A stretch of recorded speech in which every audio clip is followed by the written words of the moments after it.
Hola, reciban la más cordial bienvenida a una clase más de mi curso de álgebra moderna en el programa de posgrado en Ciencias Matemáticas de la UNAM. Hoy vamos a hablar de grupos abelianos, que son una clase realmente muy importante de grupos. Eh, Primero vamos a describir algunas similitudes y diferencias entre la categoría de todos los grupos y la categoría de grupos abelianos. Después vamos a hablar de grupos abelianos libres. Ahí vamos a ver también algunas diferencias con los grupos libres a secas. Después vamos a mencionar el teorema fundamental de la estructura de los grupos abelianos finitamente generados, luego de los grupos divisibles y finalmente pues hay una sección de tarea. Ok, entonces comencemos con diferencias y algunas similitudes entre la categoría de todos los grupos y la categoría de grupos abelianos. Eh, entonces, ¿qué quiero decir primero con categoría de grupos y con categoría de grupos abelianos? Pues me refiero a esto.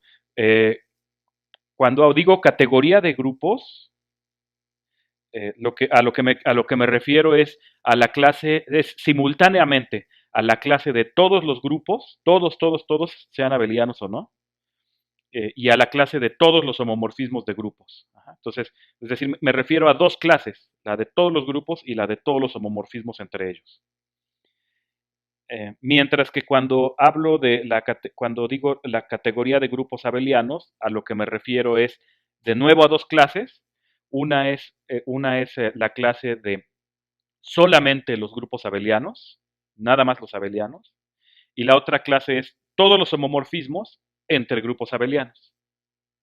¿Sí? Entonces, claro que la clase de todos los grupos abelianos, de hecho, es una subclase muy pequeña de la clase de todos los grupos, y los homomorfismos entre grupos abelianos, pues como clase de homomorfismos, pues claro que también es muy pequeña comparada con la clase de los homomorfismos entre todos los grupos, ¿no? Ahora, algo que sí, en lo que sí quiero hacer hincapié es que en la categoría de grupos abelianos, dados dos grupos abelianos, sí considero todos los homomorfismos de grupos entre ellos. ¿Sí? Es decir, si tomo dos grupos y resulta ser que son abelianos, eh, en la categoría de grupos considero todos los homomorfismos entre ellos, pero también en la categoría de grupos abelianos considero todos los homomorfismos entre ellos. ¿Va? Eh, en la terminología, digamos, ya categórica, un poco rimbombante, se dice que la categoría de grupos es una subcategoría plena de la categoría de grupos abelianos es una subcategoría plena de la de grupos. ¿Sí? Va, ok, entonces, eh, creo que queda claro. Ajá, categoría de grupos me refiero a dos clases, la clase de todos los grupos, la clase de todos los homomorfismos entre esos grupos. Categoría de grupos abelianos, me refiero a la clase de todos los grupos abelianos y solamente los abelianos, y la clase de todos los homomorfismos entre estos grupos, los abelianos. Notación, una notación que es bastante conveniente y bastante común, que si me dan cualesquiera dos grupos, observen, y no necesariamente abelianos, OM de A a B, pues ¿qué puede ser, no? Sino el conjunto de todos los homomorfismos que van de A en B. ¿Sí? Entonces, OM de AB, los homomorfismos de A a B. Ok, entonces, eh, la primera, llego a la primera diferencia entre eh, la categoría de grupos y la categoría de grupos abelianos.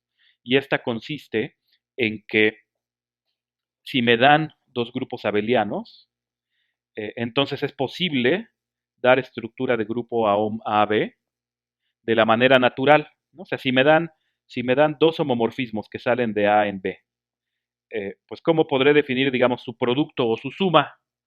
¿No? Eh, pues lo que se me antoja, digamos, y es lo que se me antoja, aunque no sean abelianos, es decir, bueno, si yo tengo dos homomorfismos, defino su suma puntualmente en cualquier punto A, pues ¿cómo? pues evaluando cada uno de ellos y luego operando en el grupo B, ¿no? Como se hace por ejemplo, en cálculo o en análisis. Eh, la cuestión es que si A y B no son abelianos, esta regla no hace de este un grupo abeliano, simplemente porque si A y B no son abelianos, esta nueva función, aunque sí está bien definida, podría no ser un homomorfismo de A en B. Y claro que aquí, como estoy suponiendo que A y B son abelianos, pues uso la notación aditiva, ¿no? De grupos, no la de puntito. ¿Sí? Y como pues, pues lo espero abeliano, también uso la notación aditiva. ¿Va? Entonces, esa es la primera diferencia, que si A y B son abelianos, entonces la regla natural que se me ocurre para definir una operación binaria en OM AB, eh, esa operación sí lo hace grupo. ¿Sí? Y les dejo de tarea jugar con esta definición y tratar de ver, digamos, intentar probar que esto es grupo sin la hipótesis de que A y B son abelianos. Por ejemplo, primero sin la hipótesis de que A es abeliano, luego sin la hipótesis de que B es abeliano, para que vean el punto, el momento en el que falla. ¿Sí? Pero bueno, cuando ambos son abelianos, esto no falla. Eh, y bueno, y tiene una propiedad extra que es biaditiva con respecto a la composición. Y lo que quiero decir por ello es que si me dan un tercer grupo abeliano y considero esta composición, ¿sí? Es decir, la composición que digamos, una función, a un homomorfismo G de B en C y a un homomorfismo F de A en B, lo envía a su composición, ¿no? Eh, F seguida de G. ¿Sí? Y fíjense que por eso escribo esto en este orden, ¿no? Primero de donde salgo, lo pongo aquí a la derecha de este producto cartesiano. Y luego a donde llego, lo pongo a la izquierda, para que, para que así el orden, aquí el orden en el que tomo el orden en el que tomo la pareja no se vea afectado cuando escribo composición. ¿Sí? Entonces, nada más lo hago, solamente lo hago por eso. Claro que podría yo haberlo escrito, digamos, de la otra forma, pero en ese caso sí tendría yo que cambiar el orden de aparición, ¿no? A la hora de componer. Bueno, ok, esta composición satisface lo siguiente, pues fíjense, cada uno de estos tiene su suma porque estoy trabajando con puros grupos abelianos y cada uno de estos tiene su suma de acuerdo a lo que dije aquí arriba. ¿Sí? Eh, y lo que sucede es que la composición distribuye a la suma. Es decir, G precedido por una suma de dos elementos de O más B es igual a la suma de las composiciones. Y por el otro lado también, ¿no? Alguien de aquí compuesto con una suma de elementos de aquí, como aquí, es igual a la suma de las composiciones. Estas igualdades son muy fáciles de probar, o sea, porque son igualdades de funciones. Entonces, evalúa uno puntualmente. O sea, está uno afirmando que son igualdades como funciones que van de A en C. Entonces, esto les dejo como ejercicio verificar esto. Les dejo como ejercicio verificar que esto en efecto es un grupo. ¿Sí? Y como dije antes, les dejo como ejercicio pensar, ¿no? Y, digamos, intentar la prueba de que esto es un grupo, eh, eh, quitando poco a poco las hipótesis de abelianidad de A y B, ¿sí? Para que vean qué es lo que falla. ¿Sí? Ok, entonces esa es la primera diferencia. La primera diferencia es eh, que en los conjuntos de homomorfismos, digamos, tengo la categoría de grupos abelianos. Y cuando considero dos grupos abelianos, los homomorfismos entre ellos vuelven a formar un grupo y de hecho abeliano. Eso en la categoría de grupos no pasa. Esa es la primera diferencia. Si a mí me dan dos grupos arbitrarios y considero los homomorfismos entre ellos, ellos forman nada más un conjunto. O sea, digamos, como que no hay esta propiedad como de herencia hacia los morfismos. La primera diferencia. Eh, Vamos hacia la segunda diferencia. ¿Se acuerdan que cuando hablamos de producto directo de dos grupos arbitrarios, vimos que el producto directo se proyecta hacia los dos grupos dados y tiene la propiedad de que siempre que me den dos homomorfismos que lleguen a esos grupos, esos dos homomorfismos se integran de manera única mediante un homomorfismo que va hacia el producto directo. Y en ese momento me hice la pregunta, bueno, ¿será cierto que ese mismo producto directo tiene la propiedad dual? Es decir, que, pues, claro que tengo las inclusiones de mis dos grupos en el producto directo. ¿Será cierto que siempre que salen dos homomorfismos de estos grupos hacia un tercer grupo, estos también se integran en un homomorfismo que sale del producto directo? Y ahí vimos que la respuesta era no, ¿no? Y de hecho, mi ejemplo, de hecho, que usó Z módulo 3 y Z módulo 2, ¿no? Y vimos que pues, su producto directo es Z módulo 3 cruz Z módulo 2, que es abeliano, y pues vimos que el homomorfismo que sale de Z módulo 3 hacia S3, ¿no? Que me representa los elementos de Z módulo 3 como los tres ciclos, y, y el homomorfismo de Z módulo 2 en S3 que me representa igual escogiendo alguna transposición, ¿no? Para representar mi elemento no cero de Z módulo 2, vimos que esos dos homomorfismos no pueden ser integrados en uno, ¿no? Y entonces, el producto directo sí sirve, digamos, para integrar funciones que llegan a los grupos, ¿no? Y las integra mediante funciones que llegan al producto directo, pero no me sirvió para integrar funciones que salen e integrarlas con funciones que salen del producto directo, ¿no? Y como no tiene esta segunda propiedad, fue que tuvimos que producir el producto libre en los dos grupos, ¿no? El que sí tiene la propiedad es el producto libre. Ok. Eh, Ahora, la cosa cambia, esta situación cambia, si restringo mi atención a puros grupos abelianos. Si yo digo, ok, ahora en todas las consideraciones que hiciste, habla solamente de grupos abelianos y de homomorfismos entre grupos abelianos, pues una, tomo el producto directo. Yo sé que como digamos, tomo dos grupos abelianos, digamos A y B, y tomo el producto directo. Como el producto directo me sirve para todos los homomorfismos que lleguen hacia A y hacia B, eh, pues claro, me sirven en particular cuando esos homomorfismos llegan hacia A y hacia B, pero desde un grupo abeliano. Entonces, la primera propiedad del producto directo, esa sigue cumpliéndose cuando restringo mi atención solo a grupos abelianos. Ok, y resulta ser que afortunadamente también también sirve para la propiedad dual.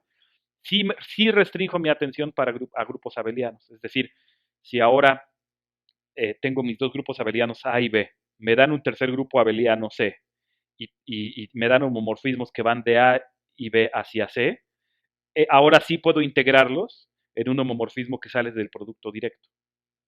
Entonces, mientras el grupo abeliano hacia el que, digamos, considero los homomorfismos que salen de A y B, pero mientras restrinja mi atención a los homomorfismos que llegan de ellos a uno abeliano, el producto directo sí funciona para integrar eso. Eh, y esa es la segunda diferencia entre la categoría de grupos y la categoría de grupos abelianos, que el mismo objeto me sirve para cubrir las dos propiedades. Eh, y ese es el teorema que están viendo aquí, que, que si me dan mis dos grupos abelianos, A y B, el producto directo, junto con las inclusiones naturales, poseen la propiedad de que siempre que me den mis homomorfismos que salen de A y B a un grupo abeliano, C, eh, hay un único homomorfismo que sale del producto directo que hace conmutar este diagrama. ¿Sí? Es decir, en el caso de grupos abelianos no tengo que recurrir a construir otro grupo que sí tenga la propiedad. Aquí el mismo producto directo ya la tiene. ¿Sí?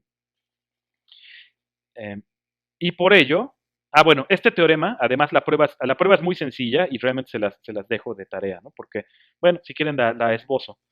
Si me dan mi phi de A y phi de B, aquí el phi de una pareja, ¿cómo debería estar definida? Pues yo quiero que sea homomorfismo, ¿no? Entonces yo quiero que sea phi de A, el neutro de B. Al neutro de B ahora ya le voy a llamar cero, porque estamos hablando de grupos abelianos y mi operación la estoy escribiendo de manera aditiva, más phi de el cero de A, B. Yo quiero esto lo quiero a fuerza porque quiero que sea homomorfismo. ¿Sí? Y ahora si observan esto es phi de iota de A y esto es phi de iota de B.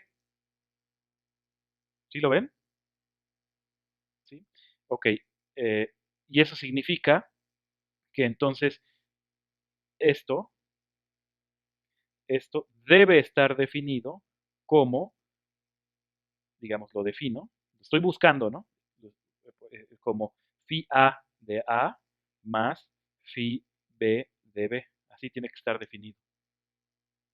Entonces, observen que para definirlo usé que quiero que sea homomorfismo de grupos, una, y dos, que quiero que estos dos triangulitos conmuten. Y eso me llevó a fuerza cómo debe estar definido. Que es homomorfismo de grupos, pues ya lo prueban ustedes, es algo muy sencillo, se reduce a que tanto phi sub A y phi sub B son homomorfismos, y la conmutatividad del diagrama, pues es por construcción. Entonces, el teorema realmente, la prueba del teorema realmente es muy sencilla. Lo que importa más es el que conceptualmente me está dando, la diferencia conceptual que me está dando entre la categoría de grupos y la categoría de grupos abelianos. ¿Sí?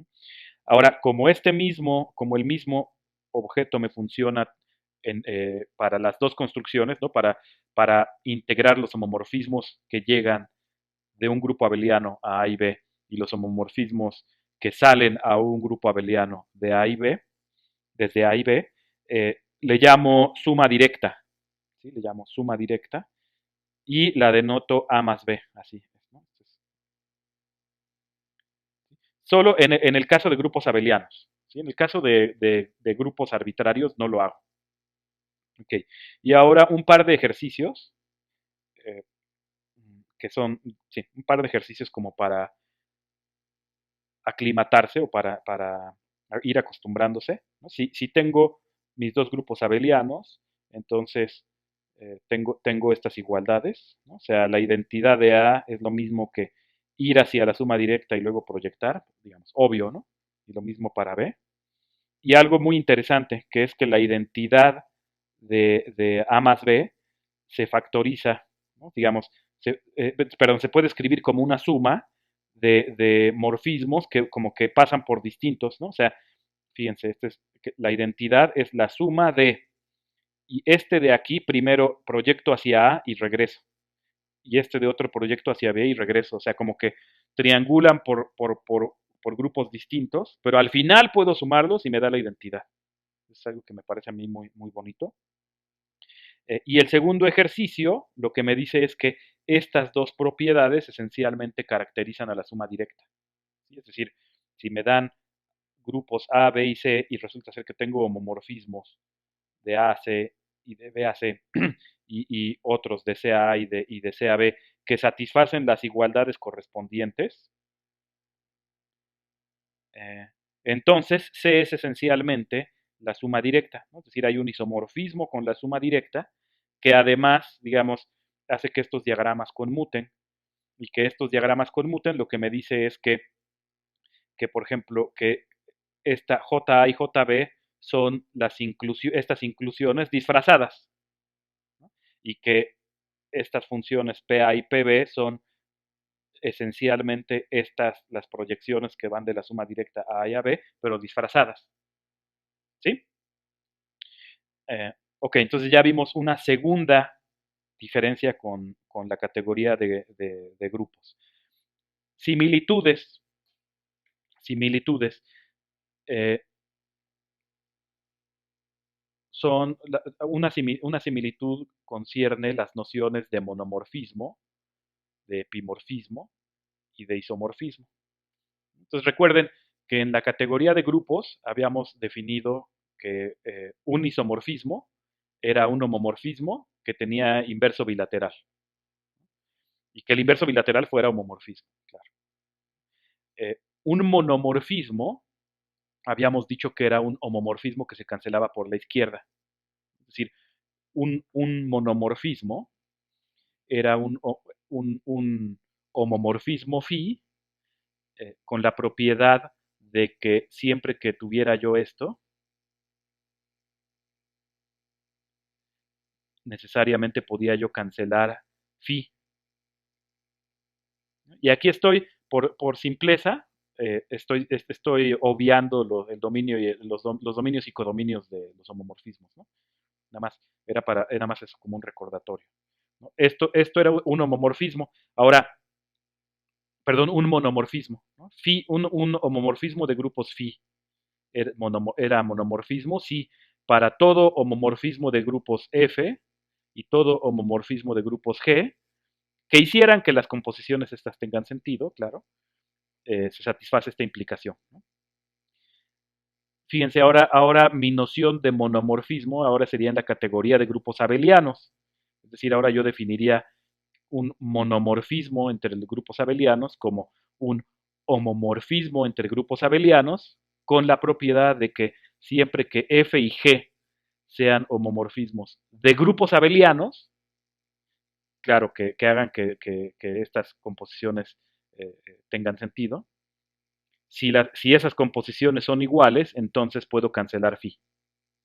¿Sí? Es decir, es lo mismo, solo que ahora las condiciones las dejo correr solo entre homomorfismos que involucran grupos abelianos. ¿Sí? Y entonces, claro, si a mí me dan un monomorfismo de grupos abelianos, claro que tengo la pregunta inmediatamente, ¿será también monomorfismo en toda la categoría de grupos? Es decir, o si quieren, eh, si me dan un monomorfismo de grupos abelianos, será cierto que de nuevo los monomorfismos de grupos abelianos son precisamente los homomorfismos inyectivos entre grupos abelianos? Y la respuesta es sí. Y lo mismo con epimorfismos. Yo tengo la noción de epimorfismo de grupos. Ahora, en la definición de epimorfismos de grupos, si hago yo si hago que las predicaciones sean solamente acerca de grupos abelianos, eh, claro que digamos los epimorfismos de grupos abelianos se cancelan por la derecha solamente a priori, solamente para cuando los homomorfismos involucrados son entre grupos abelianos. Y claro que entonces tengo la pregunta, bueno, ¿será cierto ahora que los epimorfismos, si me dan dos grupos abelianos, los epimorfismos entre ellos eh, son precisamente los epimorfismos y los considero como grupos a secas? Y afortunadamente la respuesta es sí. Eh, y de nuevo, los epimorfismos de grupos abelianos son precisamente los homomorfismos entre grupos abelianos que son suprayectivos. Y de hecho observen que ahora es mucho más sencillo mostrar que si tengo un epimorfismo de grupos abelianos, entonces es suprayectivo. Porque la estrategia que había yo sugerido en su momento, ahora sí funciona directo, ¿no? O sea, la obstrucción que había, que era el que la imagen no necesariamente era normal, esa obstrucción ya no está. Ahora la imagen siempre es normal. Que es de nuevo otra diferencia, ¿no? Con los grupos, con la categoría de grupos. Antes, si me daban un homomorfismo de grupos, digamos de A a B, antes, si los grupos no eran abelianos, pues sí podía yo formar el grupo cociente A módulo el núcleo, pero no podía yo formar el grupo cociente B módulo la imagen, porque la imagen no era necesariamente normal. Ahora, si mis grupos son abelianos, sí puedo hacer las dos cosas, A módulo el núcleo y B módulo la imagen. Que B módulo la imagen, por cierto, es lo que llaman el conúcleo del homomorfismo. ¿Verdad? Ok, entonces, sí, sí, sí, sí, y lo que me acabas de cachar es que me faltó poner una condición aquí. Digamos, y más bien sería como aquí este sería el 3 y más bien sería como la segunda, pero si quieres la pongo como 3. Sí, y aquí es qué pasa con los cruzados, y es que esto es el cero y esto es el 0, es pi de b precedido de iota de b, perdón, precedido de iota de a, y cero es pi de a precedido de iota de b. Y las correspondientes aquí. Tienes toda la razón. Otra vez me cachaste. Es decir, aquí sería cero igual a P de B precedido de J de A y cero igual a P de A precedido de J de B. Si agregas esas, ya queda resuelto, ¿no? Sí, sí, gracias. Y perdón. Em, sí, ahora el cero aquí, ¿cuál cero? El chiste es, sí, exacto, ¿no? O sea, la función constante cero, ¿no? Y aquí sería, por ejemplo, de A en B, ¿no? Ese es el cero de ohm AB, mientras que este, por ejemplo, es el cero de ohm BA, ¿no? Etcétera. ¿Sí? Va, ok, va. Entonces, tu pregunta yo creo que no se pudo escuchar, pero yo creo que es bueno de todas formas dejar así el video, ¿no? O sea, al final de cuentas lo que termino haciendo creo que explica qué es lo que, digamos, en qué me había yo equivocado. Ujú. Ok, bueno. Ok, entonces eso termina la primera parte, ¿no? Diferencias y similitudes entre la categoría de todos los grupos y la categoría de los grupos abelianos. Ahora vamos a los grupos abelianos libres, em, digamos, siguiendo digamos, la filosofía que había yo mencionado acerca de qué significa que un objeto sea libre, ¿no? O sea, como que un grupo abeliano libre, pues quieres que sea grupo abeliano, pero quieres como que satisfaga la menor cantidad de relaciones posibles, ¿no? O sea, que tenga la mayor libertad posible. Y cuando digo la mayor libertad posible, sí me estoy refiriendo de manera un tanto informal a libertad para poder definir homomorfismos que salen de él hacia otro lado. Ok, entonces bueno, si supónganse que tengo un grupo abeliano y un subconjunto, entonces como en álgebra lineal, ¿sí? Voy a decir que X es linealmente independiente sobre Z, si cada vez que me den elementos distintos y escalares en Z, la combinación de ellos igual a cero me implica que los escalares sean cero. ¿Sí? Y ahora, ¿qué quiero decir aquí por ejemplo, este símbolo? Este símbolo, en realidad, si estuviera yo usando la notación multiplicativa, este no sería otra cosa más que x1 a la alfa 1. ¿Sí? O sea, operar consigo mismo alfa un veces, ¿no? Las potencias enteras, pero en el caso de grupos abelianos lo escribo como coeficiente. Y lo escribo como coeficiente porque, pues, ¿qué otra cosa puede significar? Pues, sumar x1 consigo mismo alfa un veces. Claro, si es negativo, lo que sumo consigo mismo no es x1, sino menos x1, ¿no? Sí, entonces, eh, ¿no? Por ejemplo, menos, si aquí tuviera 2x1, pues claro que sería x1 más x1.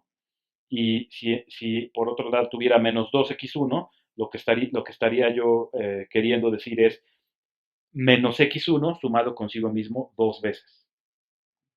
Ok, eh, y entonces mi subconjunto es linealmente independiente sobre z si la única manera de expresar el cero como combinación lineal de sus elementos es la obvia, ¿no? La trivial. ¿Sí? Es decir, que, que, que justo como que estos elementos son independientes entre ellos, ¿no? En el sentido de que por más que yo empiece a tomar sumas de ellos, ya nunca le pego al cero, ¿no? O sea, como que van como justamente en direcciones independientes, o al menos es como la idea intuitiva. ¿Sí? Y digo que el conjunto es una Z base, si es base como grupo abeliano, o sea, si es, eh, perdón, que es una Z base o base como grupo abeliano, si es linealmente independiente sobre Z y genera al grupo. Um, ok, ahora, si A tiene una base, decimos que A es un grupo abeliano libre de rango la cardinalidad de la base.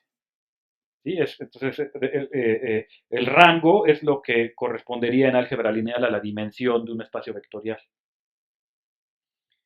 Entonces, ejemplos. Pues z a la n, pues claro que tiene al menos una base, ¿no? La base estándar es el conjunto de vectores el conjunto que usualmente llamamos base estándar, pues claro que es base de z a la n como espacio vector, como grupo abeliano. ¿Sí? Entonces este es grupo abeliano libre de rango n, porque pues al menos la base que obvia tiene cardinalidad n. Claro que está la pregunta de si todas las bases tienen la misma cardinalidad, ¿no? Como lo que sucede en álgebra lineal, lo puedo preguntar ahorita, eso lo vamos a abordar en un momento. ¿Sí? Ejercicio, no todos los grupos abelianos son libres, ¿no? Es decir, hay grupos abelianos que no tienen Z base, aquí pues los racionales no tienen base como espacio, como grupo abeliano libre. Otros ejemplos de grupos que no tienen bases, pues por ejemplo, Z módulo n no tiene base, porque cualquier subconjunto de Z módulo n es linealmente dependiente sobre Z. Y eso es porque a ver, por ejemplo, el 1 módulo n. El 1 módulo n, combinación lineal de él igual a 0, pues esto es el 0 de z módulo n. Y de hecho eso funciona siempre, ¿no? Entonces, y n claro que no es el entero 0, ¿no? Um, ok, entonces sí, claro que hay muchos grupos abelianos que no tienen base. Um, claro, un lema, ¿no? Un lema que es que sucede lo mismo, algo similar a lo que sucede en álgebra lineal, y es que un subconjunto dado es una Z base, si solo si cada elemento de A puede ser escrito de manera única, como combinación Z lineal, con soporte finito, ¿no? O sea, con una suma en la que solo un número finito de n's es distinto de cero. Solo un número finito de términos es distinto de cero. ¿Sí? Aquí claro que aquí eh, eh, implícitamente estoy diciendo que sí permito, que aquí sí estoy definiendo la noción de base de cardinalidad posiblemente infinita de un grupo abeliano. Bueno, ok. Entonces, este lema, la prueba es muy sencilla, que la dejo como ejercicio a ustedes. Y pues ahora vamos a ver la pregunta que mencioné, pues, ¿será cierto que todas las bases de un grupo abeliano, si este tiene base, eh, tienen la misma cardinalidad? Y la respuesta es sí. La respuesta es sí. Y, digamos, a diferencia del resultado correspondiente en álgebra lineal, en este caso es muy fácil de demostrar. La, la, porque, fíjense, supónganse que tengo una base de A de tamaño n. ¿sí? Entonces digamos que tengo aquí mi conjunto X, que tiene n elementos, x1 hasta xn. Y entonces lo que yo sé es que cada elemento de A puede ser escrito de manera única en la forma alfa 1, x1, más, etcétera, más alfa n, xn. Ok,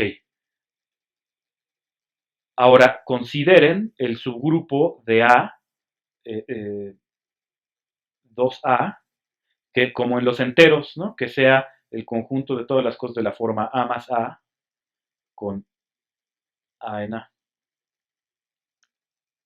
¿Sí? O sea, el conjunto de todos los, de tomar todos los elementos, de tomar los elementos de A y multiplicarlos por 2.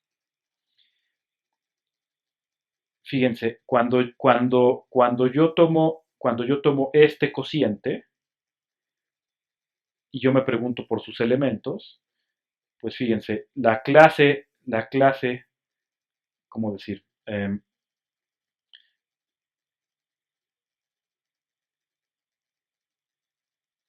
Sí, lo voy a escribir así, la clase de este módulo 2A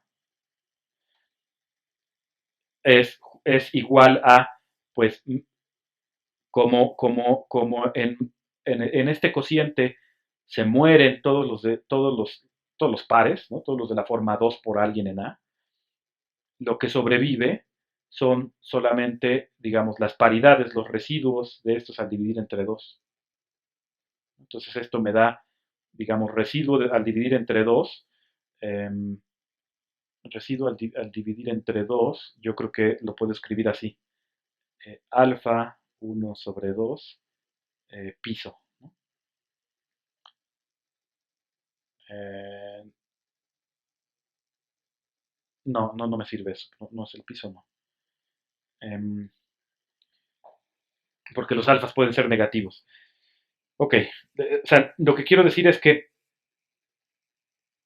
esta es necesariamente la clase de un elemento de la forma, vamos a decir, epsilon 1, x1, más, etcétera, más epsilon n, xn, donde los epsilons son todos 1 o 0.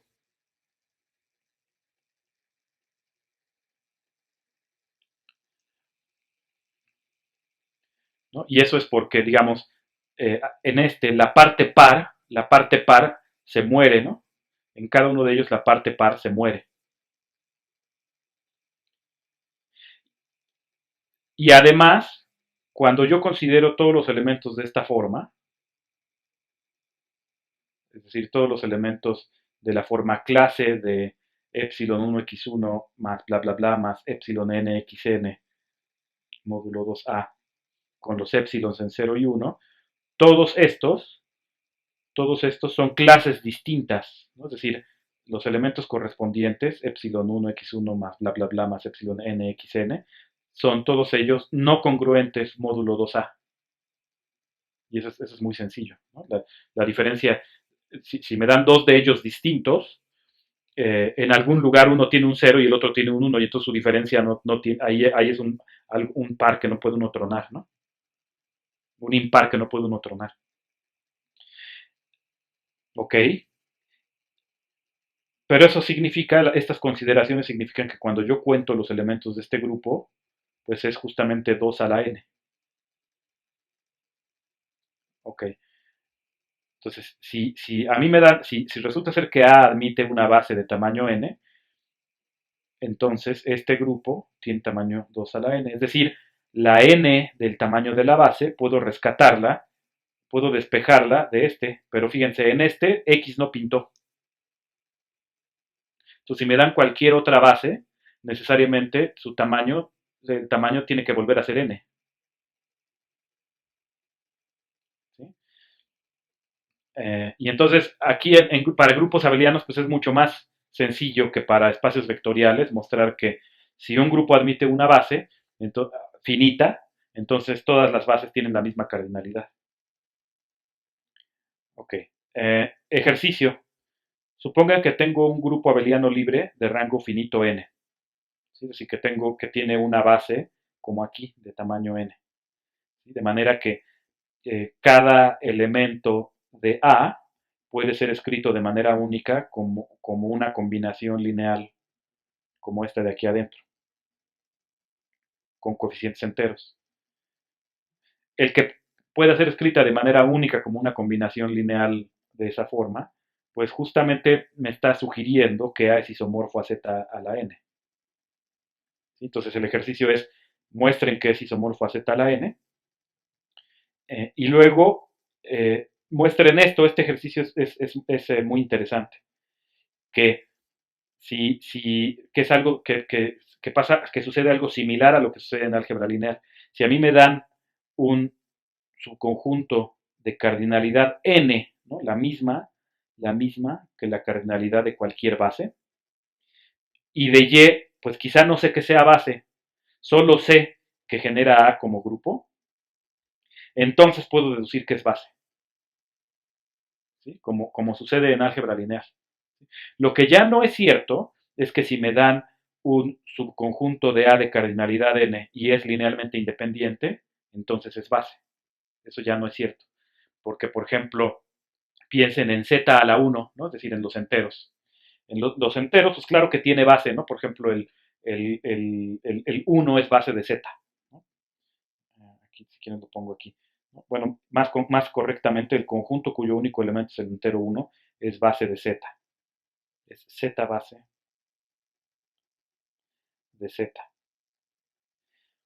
Y observen, el conjunto este tiene el mismo número de elementos que una base, es linealmente independiente sobre z, pero no es base porque no genera. Porque es imposible obtener el 1 como combinación z lineal de esto. ¿Sí? Entonces, mientras que sí, si alguien tiene cardinalidad n y genera es base, no es cierto que si alguien tiene cardinalidad n y es linealmente independiente, entonces es base.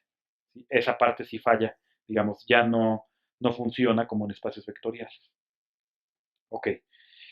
Eh, un lema, ¿sí? Que es, eh, ¿cómo decido yo si algo, si, digamos, supongan que tengo un grupo abeliano, eh, ¿sí? Un grupo abeliano libre con una base finita. ¿Cómo decido yo si cualquier subconjunto que me den es base o no? Y el criterio es este, que pues toma el subconjunto propuesto, o por el subconjunto del que te están preguntando si es base o no, y escribe sus elementos como combinación lineal, como combinación Z lineal de estos, de la base que ya tenía. La respuesta es que tu conjunto propuesto es base si solo si esa matriz de coeficientes tiene determinante más o menos 1. Eh, si quieren lo probamos de volada. No es muy complicado. Eh, pues es un sí, solo sí lo que estoy afirmando. Entonces, uno implica dos, vamos a decir.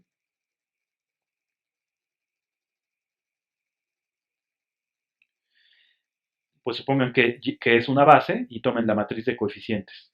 Entonces, ahora, como y es base, como estoy suponiendo que y es base, también es posible escribir los elementos de x como combinación lineal de los elementos de y. Entonces, escribamos,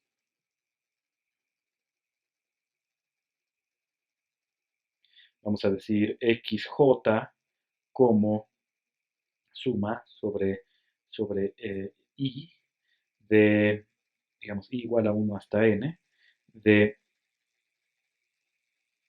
b y j, ¿va? Como hacemos en álgebra lineal, y, j. Ok, entonces,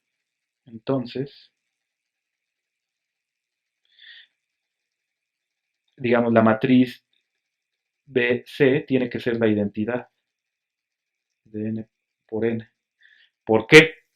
Porque primero aquí tengo digamos, XJ escrito como combinación lineal de los Ys, y luego cuando cada uno de los Ys lo escribo como combinación lineal de los Xs, lo que obtengo es, al final, una combinación lineal de X en términos de los Xs.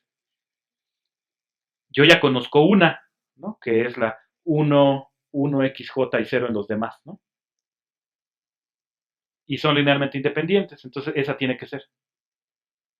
Y lo que aparece aquí en medio, pues son los coeficientes que me van apareciendo, son justamente los del producto, como en álgebra lineal, ¿no? O sea, es el mismo cálculo que en álgebra lineal. Por eso ya no lo hago. Y similarmente, la otra, ¿no? Pero como son matriz de n por n, una de estas basta, pero si quieren también, como por lo otro, también como primero puedo expresar yj en términos de los x y luego los x en términos de yj, y y es linealmente independiente, pues llego a que también, eh, perdón, llego a que también CB es la identidad. Ok, ahora estas, B y C, tienen entradas enteras. Ok, tienen entradas enteras y el determinante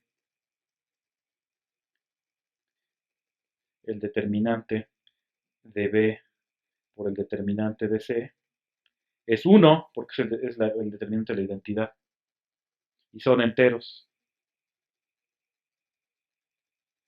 Entonces, pues, ¿qué enteros tienen, qué parejas de enteros tienen la propiedad de darme 1? Pues solamente 1, 1 y menos 1, menos 1. Entonces, por lo tanto, det-C, en efecto, tiene determinante 1 o menos 1.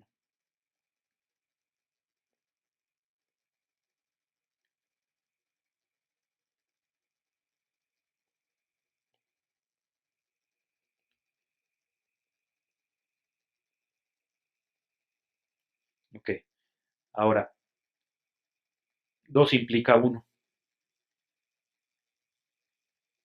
Entonces, supongan que la matriz C de coeficientes tiene determinante más o menos 1.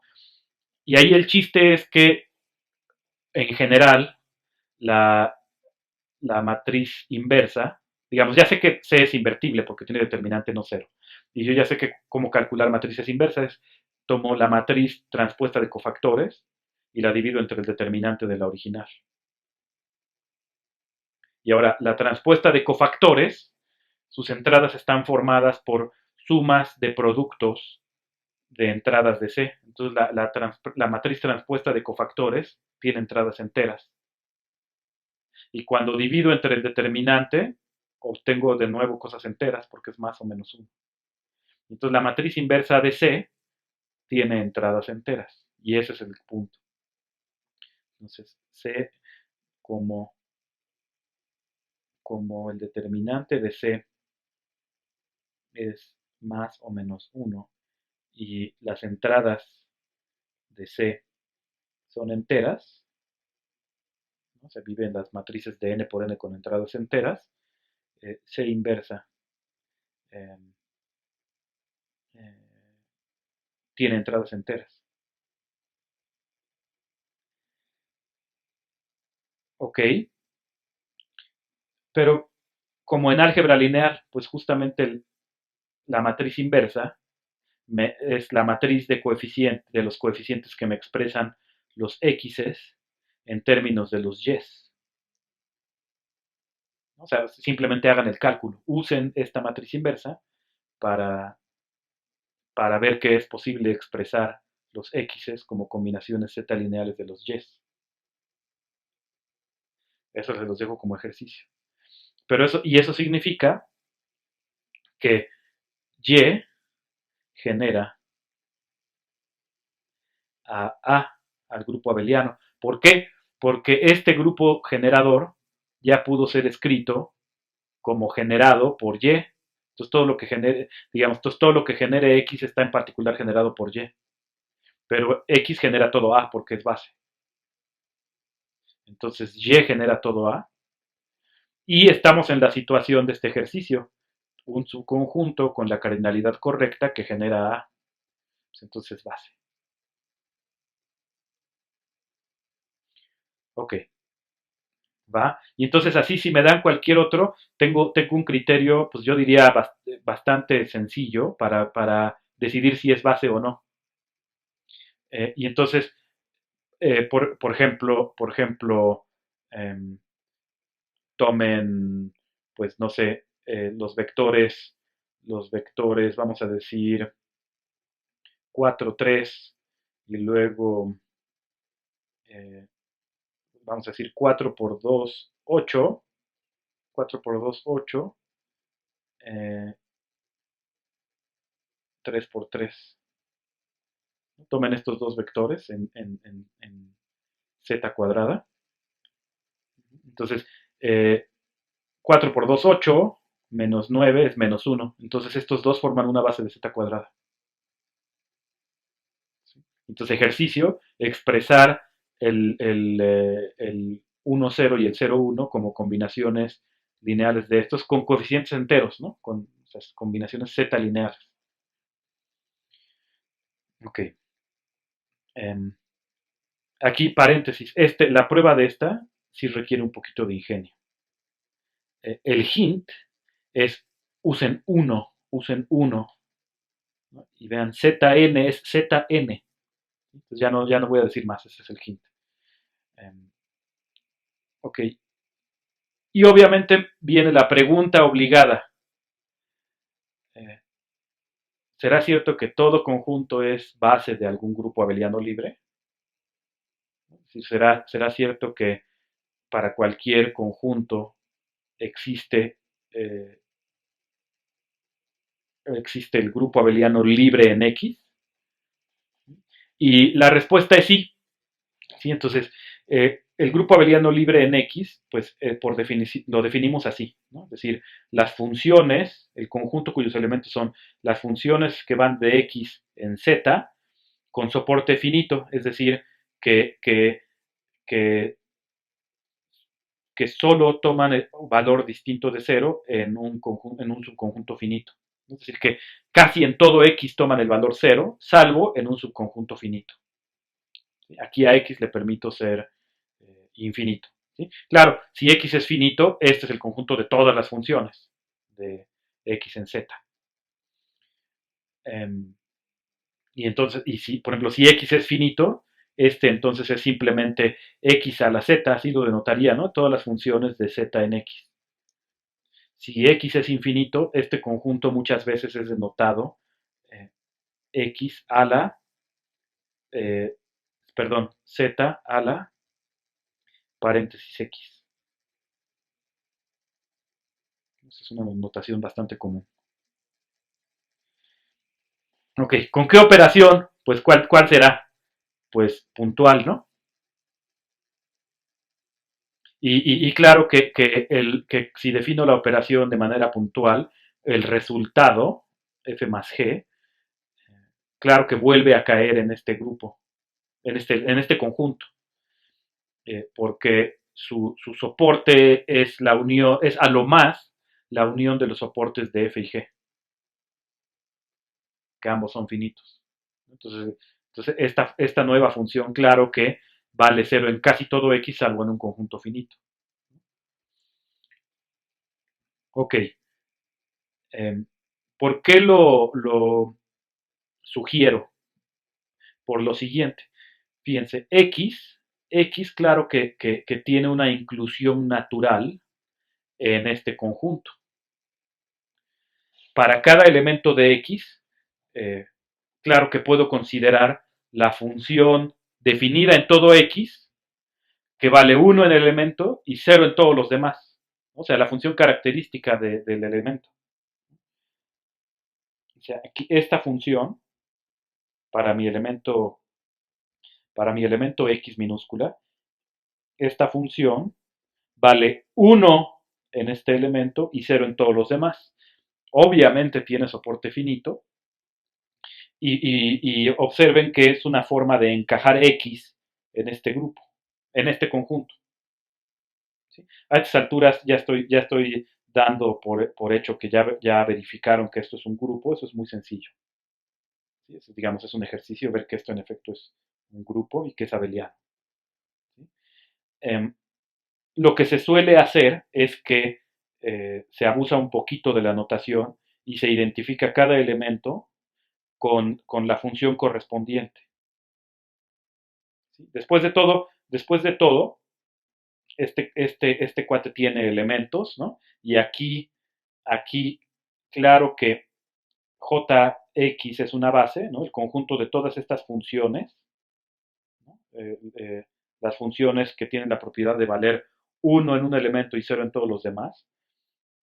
Y claro que todo elemento de aquí puede ser escrito de combinación. Cada elemento de aquí puede ser escrito de manera única como combinación z lineal de elementos de este conjunto. Y cuando lo pienso así, pues veo que los elementos de este conjunto simplemente los puedo renombrar, ¿no? Así como esos los desecho y los sustituyo por el X correspondiente. Ese es un abuso que se suele hacer, porque con este abuso lo que veo es que cada elemento de este grupo abeliano libre en X puede ser escrito de manera única como combinación z lineal formal con soporte finito, pero ahora de elementos de X. ¿Sí? En realidad, digamos, en realidad lo que uno busca es al revés. Uno dice, el grupo abeliano con base, un grupo abeliano que tenga a X como base. Pues dice uno, tómate el conjunto de todas las combinaciones Z lineales formales en elementos de X. Y entonces, claro que llega alguien y dice, ok, pero ¿cómo aseguro que eso existe? O sea, esas combinaciones Z lineales, ¿cómo estoy seguro de que de veras las puedo formar? O sea, necesito un lugar donde de veras pueda yo saber que puedo multiplicar un entero por un elemento de X, o un lugar donde pueda yo empezar a sumar elementos de X con ellos mismos, ¿no? O entre ellos o alguien consigo mismo. Y entonces para salvar el día, lo que introduce uno es este otro conjunto, este, FA de X, eh, que tiene una copia obvia de X, que es esta J de X, de la que se puede verificar fácilmente que es base del grupo. Eso es lo que se hace y después ya se desecha J de X y se mete a X en su lugar. ¿Sí? Pero digamos, lo que quiero decir es que esta construcción formal de FAB de X, en realidad, como que filosóficamente la idea es opuesta. Lo que uno quiere es el conjunto de las combinaciones lineales formales de X, y como para poder garantizar formalmente su existencia, toma uno una construcción de algo que uno sabe que sí existe, y luego nada más hace uno en reemplazo, ¿sí? De reemplazar J de X por X. Ok. Eh, y así, digamos, con esa convención de que aquí reemplazo cada una de estas funciones que valen uno en un elemento y cero en los demás con el correspondiente elemento, pues sí, X es una base de este grupo abeliano. Y entonces, eh, sí, en efecto, todo conjunto es base de algún grupo abeliano. Ese grupo abeliano recibe el nombre de grupo abeliano libre en X. ¿Ok? La contraparte, que es que la libertad se refleja en el hecho de que es el grupo con menos colapsos posibles, que se refleja en el hecho de que cualquier función que salga de X hacia A puede ser extendida de manera única a un homomorfismo de grupos.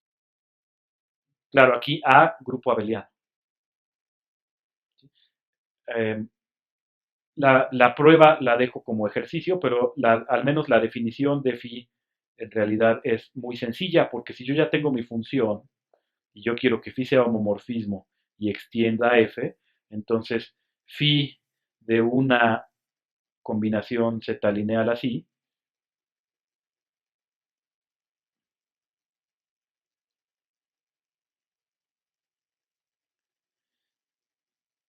pues no tiene de otra más que estar definida como la suma. Pues yo quiero que sea homomorfismo, entonces quiero que saque todo, ¿no? Aquí, y quiero que extienda a f, entonces en realidad yo quiero eso.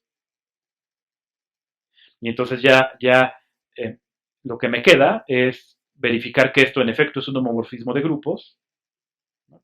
Que en efecto extiende a F, pero eso pues es obvio por construcción, y que, que, es el único con esa propiedad, ¿no?, de hacer conmutar el diagrama. Y aquí, claro, J puede ser o la inclusión natural de X aquí, digamos, la inclusión de X aquí, donde ya hicimos esa identificación, en la que ya pensamos que X es un conjunto, o puede ser esta otra, si quieren.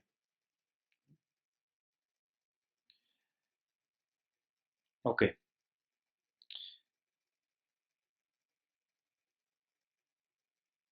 Eh, Teorema, ¿sí? Digamos, es el teorema del que depende la prueba del teorema fundamental de la estructura de los grupos abelianos finitamente generados. Vamos a ver la prueba más adelante. Vamos a ver una versión más general que va a ser para módulos libres sobre dominios de ideales principales, ¿no? Y resulta ser que el caso de grupos abelianos es un caso particular de eso porque vamos a ver que los grupos abelianos son justamente los módulos sobre Z y Z es claro que es un dominio de ideales principales, ¿sí? Bueno, en fin, la prueba entonces la vamos a ver después. Y lo que me dice es lo siguiente. ¿Será cierto que si me dan un grupo abeliano libre de rango finito, entonces todo subgrupo vuelve a ser abeliano libre? Es la primera pregunta. Y luego, ¿y si sí, pues de qué rango? ¿No? Por ejemplo, en álgebra lineal, si me dan un subespacio vectorial, ese subespacio vectorial, pues claro que vuelve a tener una base, ¿no? Vuelve a tener una base y su dimensión, que es la cardinalidad de esa base, es menor o igual que la dimensión del espacio grande, ¿no?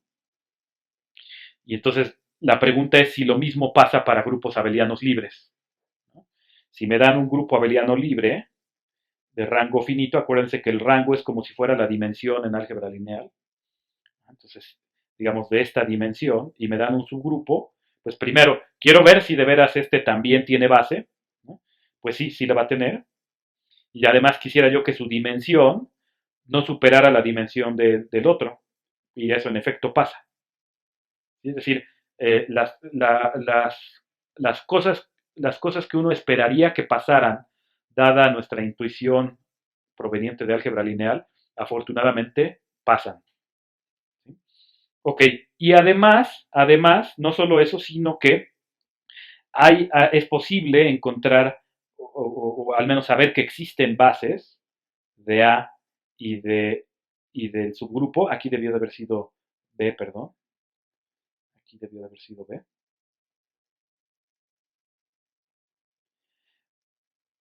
Existen bases relacionadas de una manera pues bastante curiosa.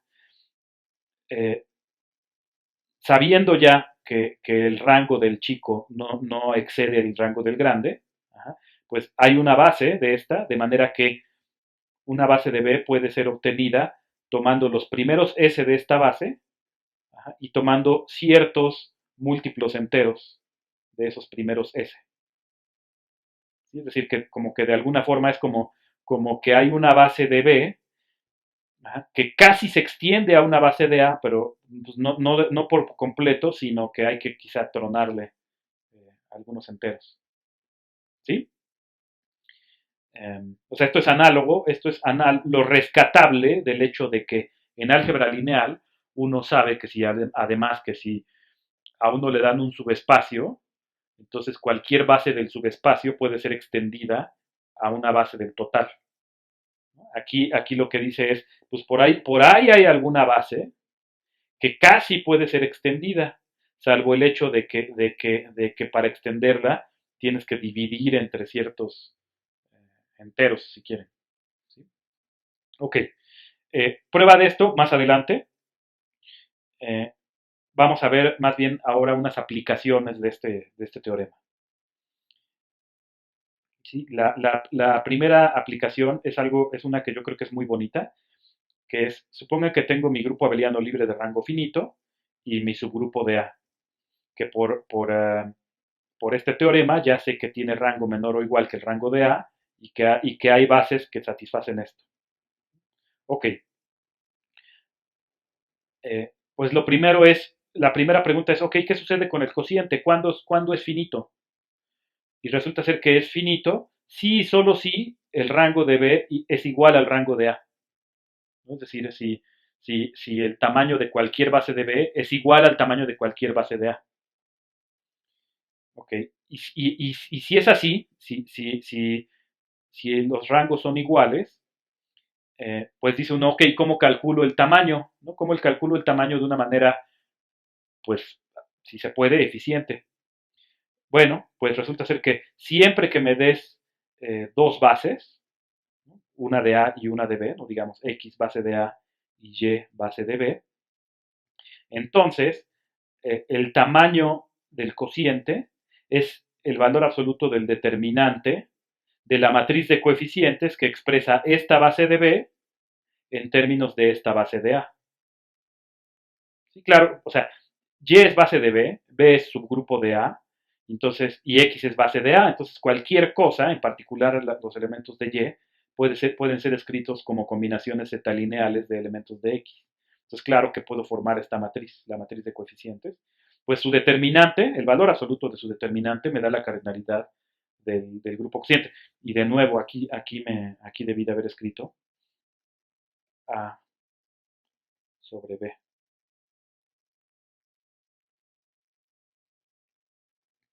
Ok, y yo creo que sí me da tiempo de escribir una prueba.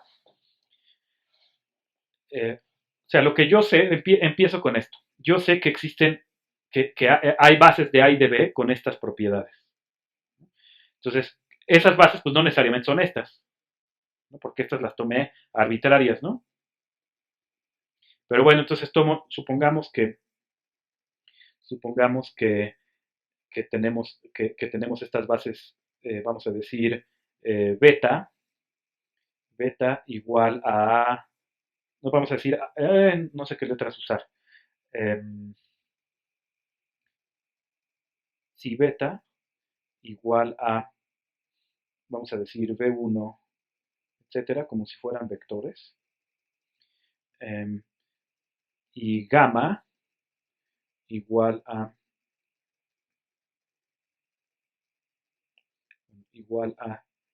alfa 1, B1, etcétera, hasta alfa N, V, hasta alfa S, VS, son bases de A y B respectivamente, con alfa 1, etcétera, hasta alfa S, eh, estos enteros.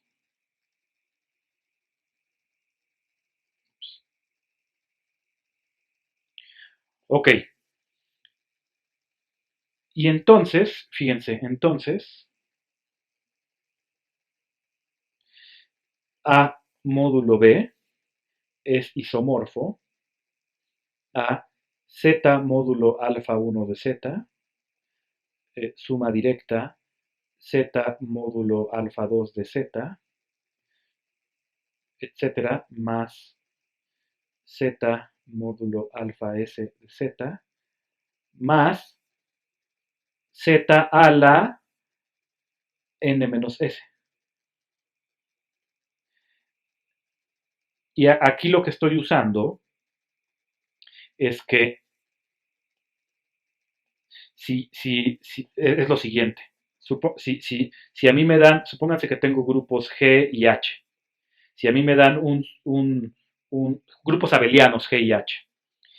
Si a mí me dan un subgrupo aquí gamma, vamos a decir, y aquí un subgrupo N, entonces eh, G más H módulo gamma más H más N es isomorfo a G módulo gamma más H módulo N. Eso es lo que estoy usando.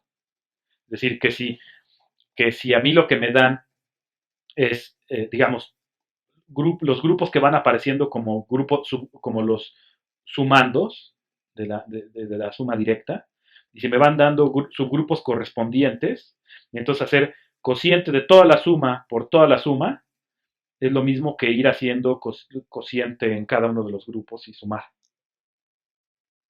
Eso lo dejo como ejercicio, es muy sencillo. Y entonces, aplicando eso al hecho de que, al hecho de que al ser A un grupo abeliano libre de rango finito n, yo sé por uno de los ejercicios previos que A es isomorfo a Z a la n, ¿sí? Y a que a Z a la n, y de hecho Z a la n, y cada copia de n está cada copia de Z está eh, contribuida por cada uno de los X. ¿Sí? Y ahí adentro tomo el subgrupo generado por alfa 1, porque es el subgrupo generado por este dentro de este. ¿Sí? Y entonces hacer el cociente de A módulo B me da isomorfo a esto. ¿Sí? Y esto la cuestión es que este de la derecha puede ser finito si solo si, es finito si solo si n menos s es 0, porque si no aquí tengo un subgrupo infinito.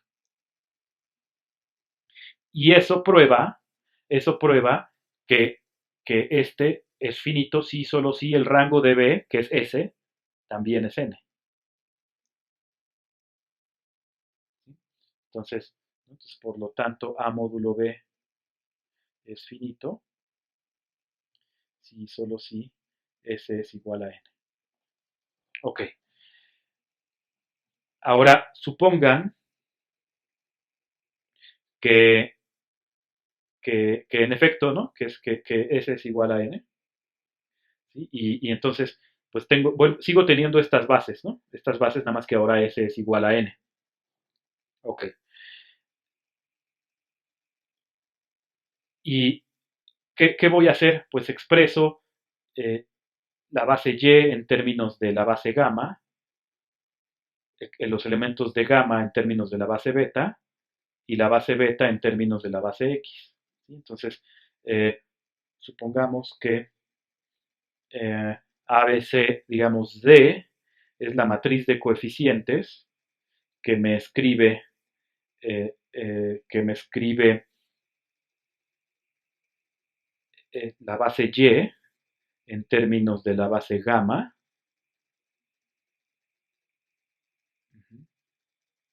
¿No? Esta es la matriz de coeficientes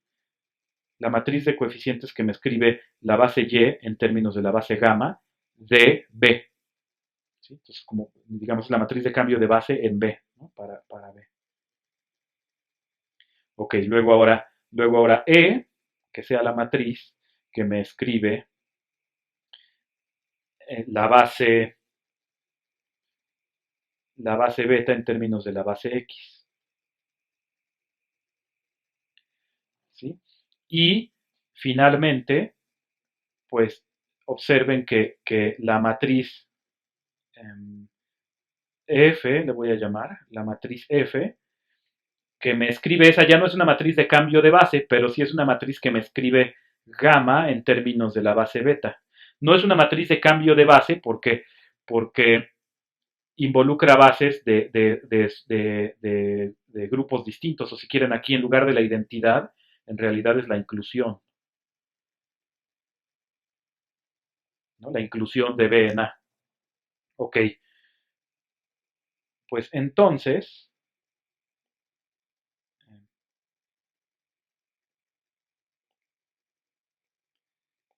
a ver, esta es para A, ok, y entonces lo que veo es, fíjense, F, F, cada elemento de aquí me lo escribe en términos de la base beta. ¿No? Pero ¿cómo escribes este en términos de esta base? Pues es alfa 1, 0, 0, 0, 0, bla, bla, bla, alfa S, 0, 0, 0, 0. Entonces, F en realidad es la matriz diagonal que tiene a las alfas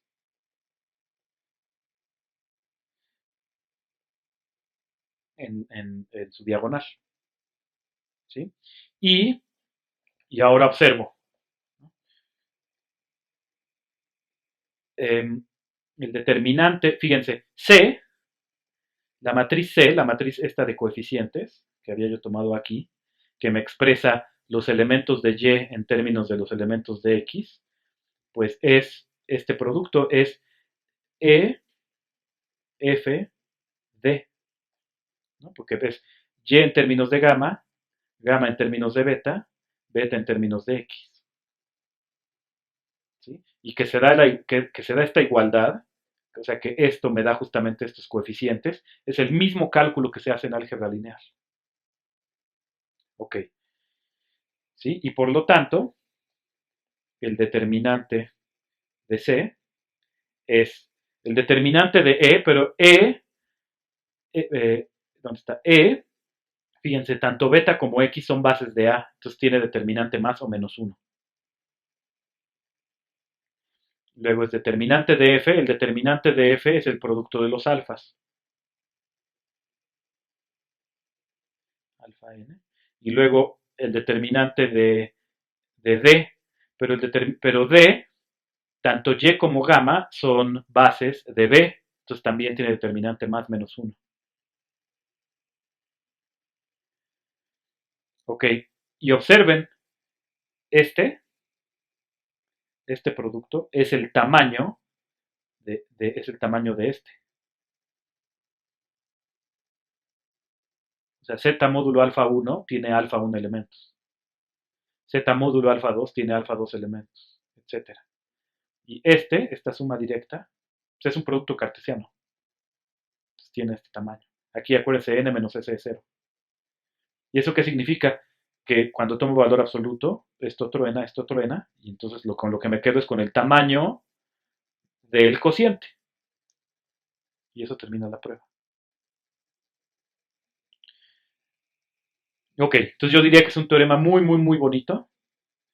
¿No? Entonces, para calcular el tamaño de este cociente, no necesitas calcular estas bases especiales, ¿no? En las que ya esta parte son múltiplos de estos. Ya no necesitas eso, es cualquier base y cualquier base, expresar la base del chico en términos de la base del grande, su determinante, te da el tamaño del grupo. Ok, y hasta ahí grupos abelianos, libres. Vamos ahora a grupos abelianos finitamente generados. Esta es una sección cortita. Claro que si me dan un grupo abeliano, ahora ya no necesariamente libre, y me preguntan si es, perdón, me dan un grupo abeliano, no necesariamente libre, pero sí finitamente generado, ¿no? Es decir, que admite un subconjunto finito que lo genera. Y ahora yo me pregunto, bueno, ¿será cierto que cualquier subgrupo vuelve a ser finitamente generado? ¿No? Como antes, o sea, antes me pregunté si me dan un grupo abeliano libre de rango finito y me dan un subgrupo, ¿será cierto que el subgrupo vuelve a ser abeliano libre de rango finito?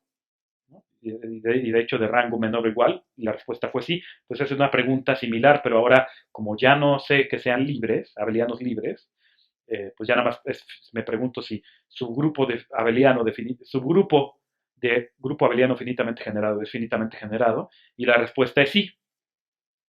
La respuesta es sí, y ya la respuesta es muy sencilla, porque supónganse que, supongan que X es un subconjunto finito de A que lo genera.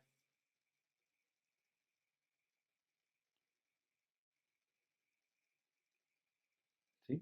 Y consideren el grupo abeliano libre en X. Entonces, F ab de X es un grupo abeliano libre de rango finito, porque el rango es la cardinalidad de X.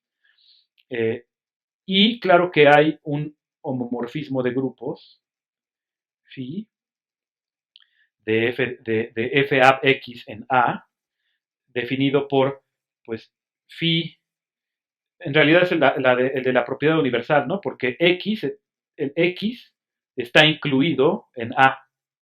Entonces la inclusión se se extiende de manera única a un homomorfismo de todo el grupo abeliano libre.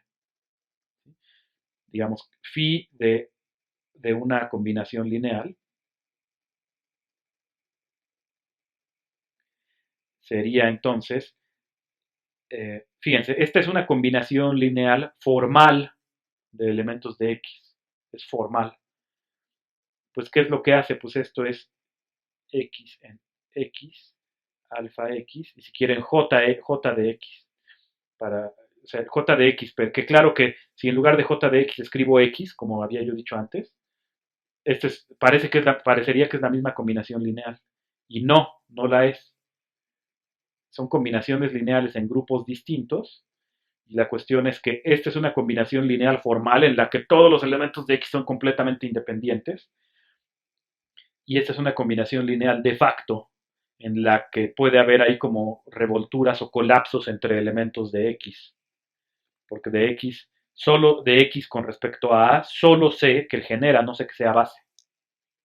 ¿Sí? Entonces, si quieren, aquí nada más lo pongo, esto es combinación lineal formal.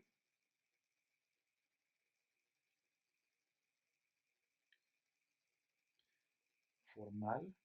Y esto es combinación lineal de facto. De facto.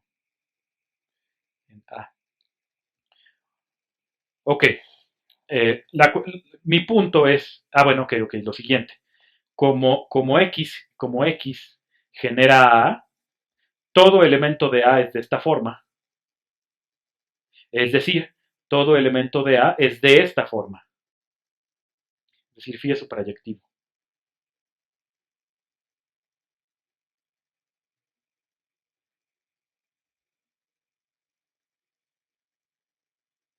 ¿Ok? Va. Y ahora pues tomo phi a la menos 1 de B.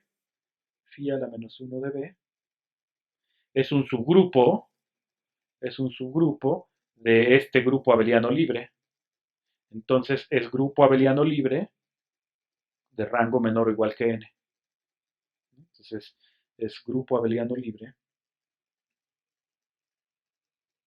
grupo abeliano libre de rango menor o igual que n. En particular es finitamente generado. Porque observen, una base genera. Entonces ser grupo abeliano libre de rango, lo que quieran, eh, pues ese rango, o sea, ese subconjunto genera. Entonces, si es de rango menor o igual que n, entonces en particular cualquier base tiene a lo más n elementos, es decir, es un conjunto finito, que genera. Entonces, este es finitamente generado. ¿Sí? Ok, y tenemos la restricción a phi a la menos 1 de b, que va de phi a la menos 1 de b en b, y es su proyectiva. Ups, es su proyectiva. Ok, es su proyectiva porque phi ya era su proyectiva. Ok, pero si este es finitamente generado, entonces este es finitamente generado, porque cualquier elemento de aquí es combinación lineal de aquella base finita que dije, pues la imagen de la base, pues cualquier elemento de aquí es combinación lineal de la imagen de la base. Por lo tanto, B es finitamente generado.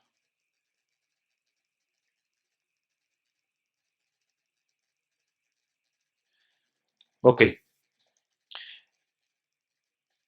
bien. Y finalmente la estructura de los grupos abelianos finitamente generados, ¿no? Digamos, el teorema fundamental que le llaman de la estructura de grupos abelianos finitamente generados, que dice que todo grupo abeliano finitamente generado es suma directa de una colección finita de grupos cíclicos. Grupos cíclicos, y claro que dentro de esos grupos cíclicos, eh, quizá algunos van siendo grupos cíclicos finitos y quizá otros van siendo grupos cíclicos infinitos, es decir, isomorfos a Z. Eh, y la respuesta es esta, fíjense. Tomen el grupo abeliano finitamente generado A. Entonces, eh, Entonces supongamos que A es grupo abeliano finitamente generado, ¿no? Digamos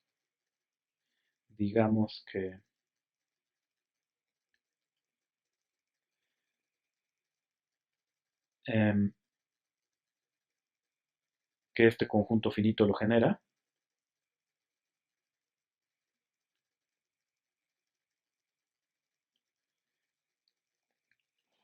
¿Ok? Claro que entonces tengo este homomorfismo suprayectivo.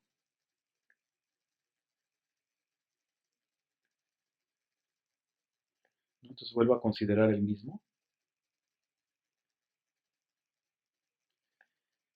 Phi es supra, de nuevo, porque X genera.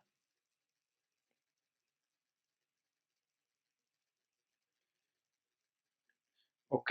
Y así A es isomorfo a F ab de X módulo el núcleo de phi, ¿va? Pero el núcleo de phi entonces es un subgrupo de este. Y yo ya vi que cualquier grupo abeliano libre módulo un subgrupo es isomorfo a algo de esta forma.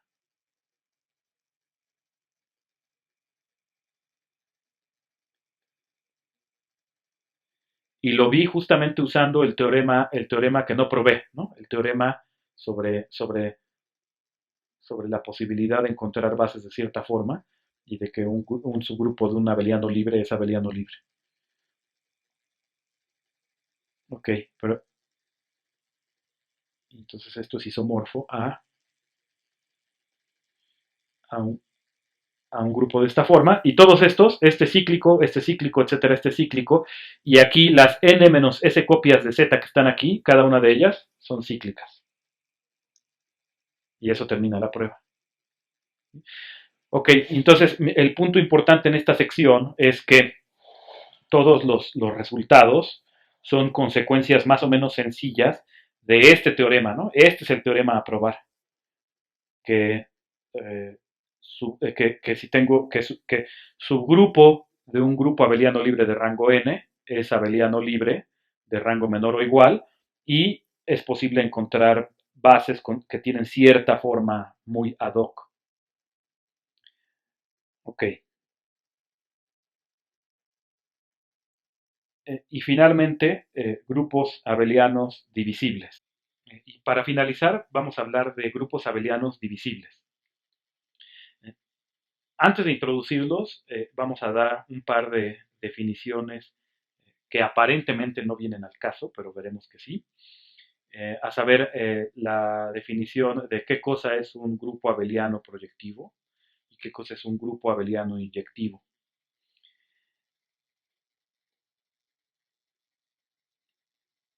Eh, un grupo abeliano P es proyectivo si cada vez que tenga yo un epimorfismo, que indico escribiendo el morfismo de M a N, y el morfismo hacia el cero, y lo hago para indicar que esto es un epimorfismo, diciendo que este se pide exacto, que cada vez que se tenga uno de esos, y cada vez que se tenga un homomorfismo, el que sea de P a N, se puede levantar phi a través de F para obtener un homomorfismo phi tilde de P a M que haga conmutar el diagrama.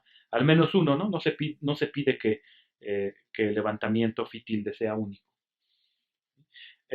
Observen que phi tilde en particular está eligiendo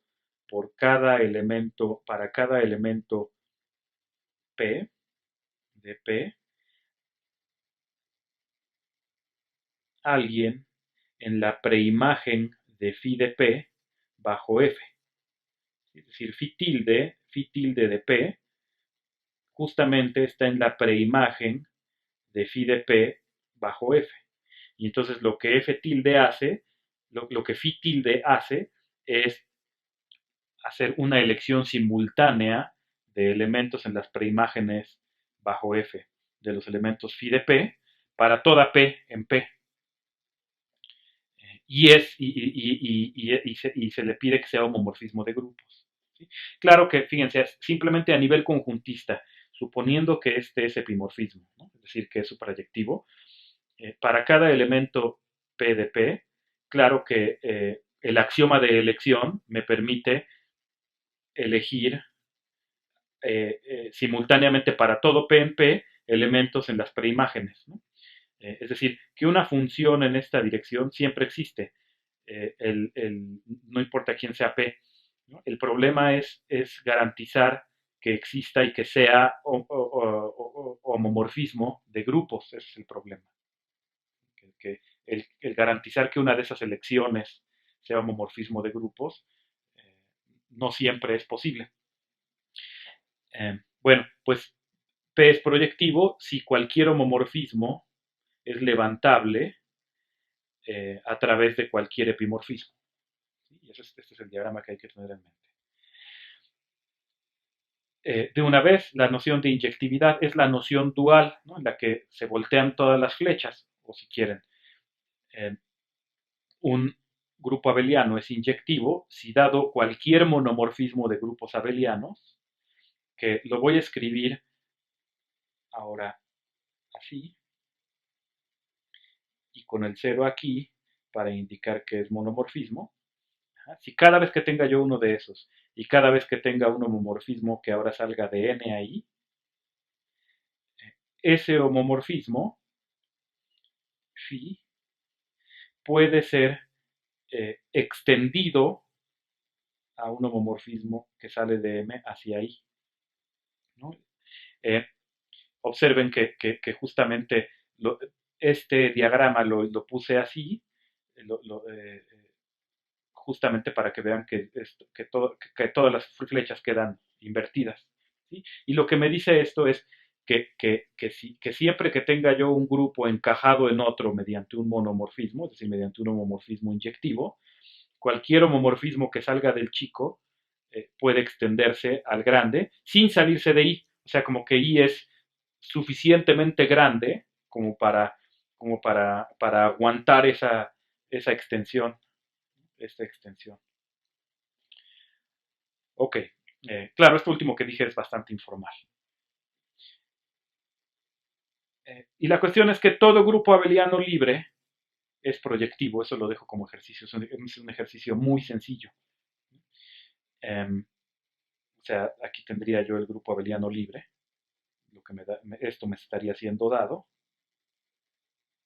y, y, y digamos, y me bastaría considerar aquí una base y ver hacia dónde van los elementos de la base, tomar preimágenes y extender. Entonces ya les dije cómo se resuelve este ejercicio. Entonces todo grupo abeliano libre es proyectivo. ¿Esto qué me dice? Esto me dice que eh, tengo una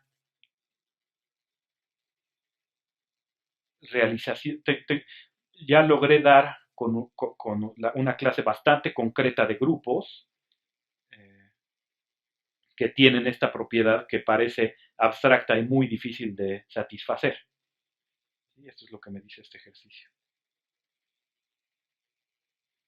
Ok, ahora ya vimos que cualquier grupo abeliano, eh, que para cualquier grupo abeliano hay un epimorfismo desde, desde, desde, desde un grupo abeliano, ¿no? O sea, aquí basta con que tome cualquier subconjunto que genere A. ¿No? Entonces, es decir, ya vimos que todo grupo abeliano es imagen homomorfa o epimorfa de un grupo abeliano libre. ¿Sí? Entonces, de alguna forma, los grupos abelianos libres son, eh, son de cierta forma universales en el sentido de que considerando sus cocientes obtengo todos los grupos abelianos. Y vimos que si A era finitamente generado, pues el grupo al tomar el grupo libre si tengo un grupo abeliano finitamente generado, digamos generado por un subconjunto X, pues considero el grupo abeliano libre con base X, vuelve a ser entonces un grupo abeliano, ahora es un grupo abeliano libre finitamente generado y lo cubre. Ok, ahora pues tengo entonces las preguntas correspondientes para los inyectivos, ¿no? O sea, la primera pregunta es, eh, quiénes son los grupos abelianos inyectivos, ¿no? Así como aquí ya logré ver que los abelianos libres son proyectivos, aquí pues, me pregunto si habrá alguna clase concreta de grupos de los que pueda yo decir que son inyectivos, es decir, que satisfacen esta propiedad aparentemente difícil de satisfacer. Es lo primero. Y lo segundo es que ya que aquí vemos que todo grupo abeliano finitamente generado es imagen homomorfa de un grupo proyectivo finitamente generado, pues aquí me pregunto si todo grupo abeliano finitamente generado es subgrupo de algún grupo abeliano inyectivo finitamente generado. Y la respuesta son justamente los grupos abelianos divisibles. Entonces, un grupo abeliano es divisible si cada vez que me den un elemento, puedo yo dividirlo, entre comillas, entre cualquier entero diferente de cero, ¿sí? Y de manera que exista un elemento B eh, con la propiedad de que n veces él es A, ¿no? Entonces aquí, es decir, aquí pienso informalmente que es como si B fuera el resultado de dividir A entre N, aunque pues claro que en un grupo abeliano no tengo la noción de dividir un elemento entre un entero. ¿No? Ok, es decir, si un grupo abeliano es divisible, si cada vez que tenga yo un elemento y un entero diferente de cero, eh, A es n veces algún otro elemento de A. ¿No? O sea, piénsenlo, es como si, digamos, NB como dije, es sumar B consigo mismo N veces, ¿no? Entonces, si hacen si lo piensan como cuando pensábamos en grupos cíclicos, es como si está, por aquí está A, por aquí está el neutro de A, ¿no? Y el que sea divisible es que para cada N hay por ahí un elemento B y están estos elementos hasta llegar a A, ¿no? Estos, digamos, estos que serían B más B, B más B más B, B más B más B más B, etcétera, ¿no?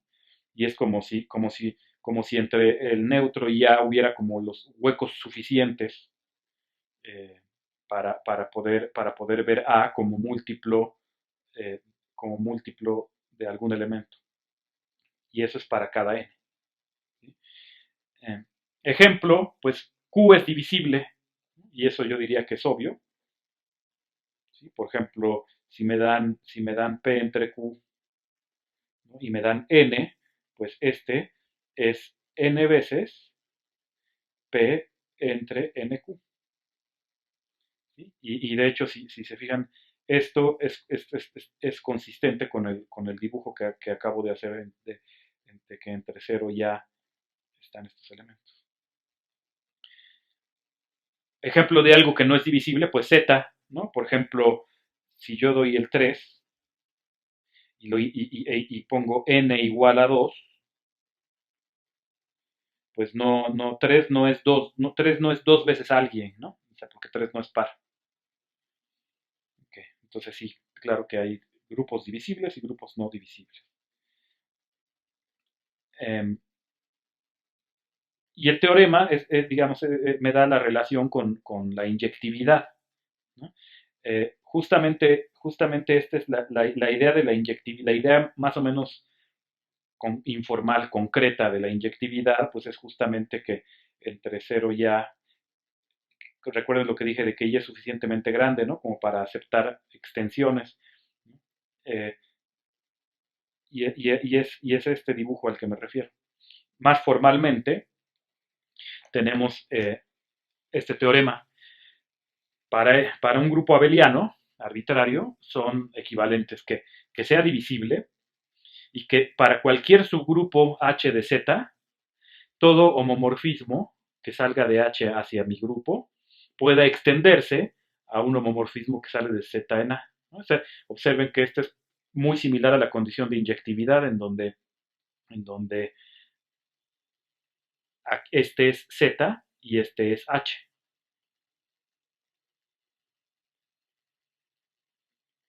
Z y este es H. ¿Sí? Entonces, eh, y, digamos, parte del milagro es que basta esta condición, que es como una especie como de inyectividad de A restringida, inyectividad de A como grupo, pero nada más con respecto a Z, de alguna forma, pues eso basta para que sea inyectivo, ¿no? Es decir, que se satisfaga esta propiedad para toda M, toda N y todo monomorfismo. Ok, voy a argumentar la equivalencia entre uno y 2 y la equivalencia entre 2 y 3 no me la voy a saltar. La equivalencia entre 2 y 3 es un teorema muy famoso conocido como el criterio de Baer para la inyectividad de un módulo. Entonces, eh, bueno, entonces 1 implica 2.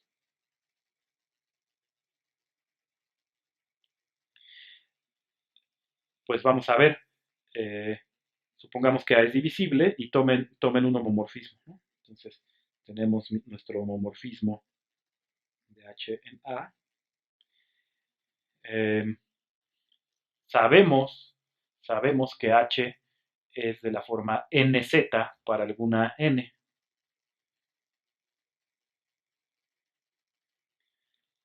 Ahora, claro, me pueden decir eh, que N podría ser cero, ¿no? Porque claro que H podría ser el subgrupo trivial de Z, el subgrupo cero de Z. Pues sí, pero en ese caso la extensión la defino como el homomorfismo cero, ¿no? Que manda todo al neutro, no hay problema. Entonces supongo que N no es cero. Ok, entonces como A es divisible, existe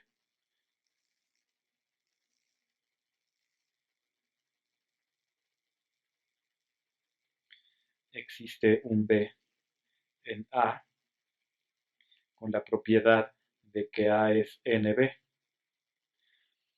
Pues ya sé cómo definir mi homomorfismo, ¿no? Porque mi homomorfismo, pues, eh, como A es NB, eh, pues me sugiere, se me sugiere que G tilde de uno sea B. ¿Sí? Entonces, pues definamos G tilde de Z en A como G tilde, G tilde de una M, N ya está fija, ¿no? G tilde de una M que sea M, B, en particular, perdón, G tilde de una M, ¿no? En particular G tilde de uno es B. ¿No? Y pues esto es homomorfismo de grupos, ejercicio, ¿no? Pues Z es grupo abeliano libre con base el uno. Y estoy diciendo a quién va el uno y a partir de ahí a quién va M. Bueno, y G tilde de A, perdón, G tilde de N es NB, que es A. Entonces sí, en efecto, G tilde, su restricción a H es G, y eso muestra. ¿Sí? Y aquí empiezan a ver ya la relación, se empieza a vislumbrar la relación que guarda la divisibilidad del grupo con la inyectividad como grupo abeliano. Ok. Y recíprocamente vamos a probar 2 implica 1.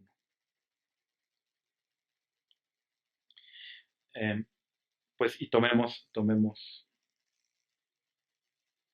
a en A y un entero no cero entre el que quiero dividir.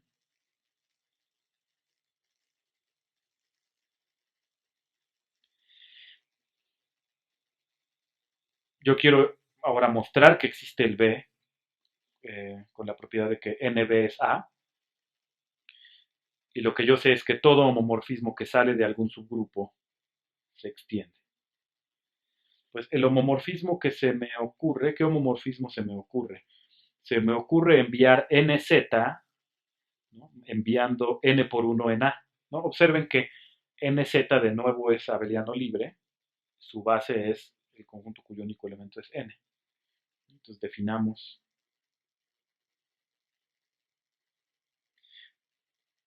G de NZ en A como pues G de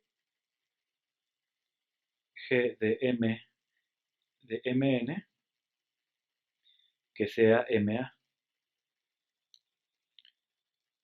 ¿Ok? Y este se extiende, entonces, como, bueno, por 2 existe G tilde de Z en A, homomorfismo, que extiende a G, ¿no? Es decir, tal que G tilde restringido a NZ es G. Ok, pero entonces observo G tilde de N, G tilde de N, pues es A, ¿no? Porque es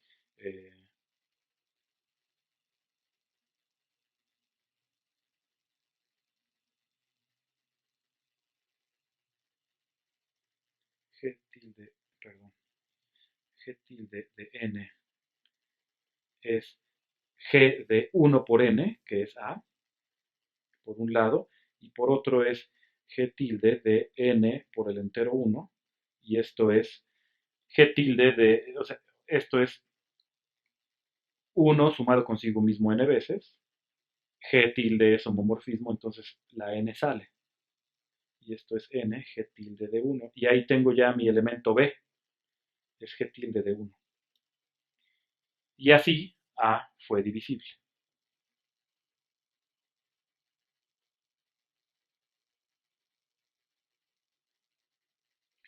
Porque para mi elemento A y mi elemento N, G tilde de 1 sirve. Ok, finalmente, bueno, como dije, la equivalencia entre 2 y 3 es el criterio de Baer.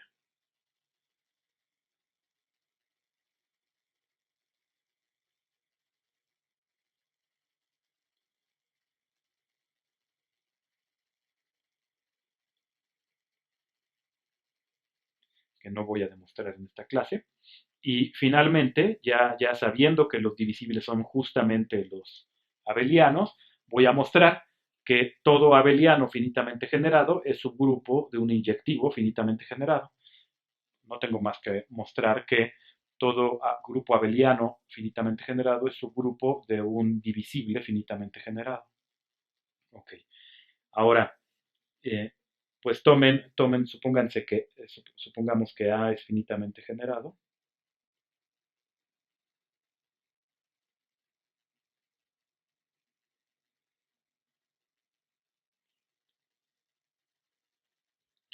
Digamos que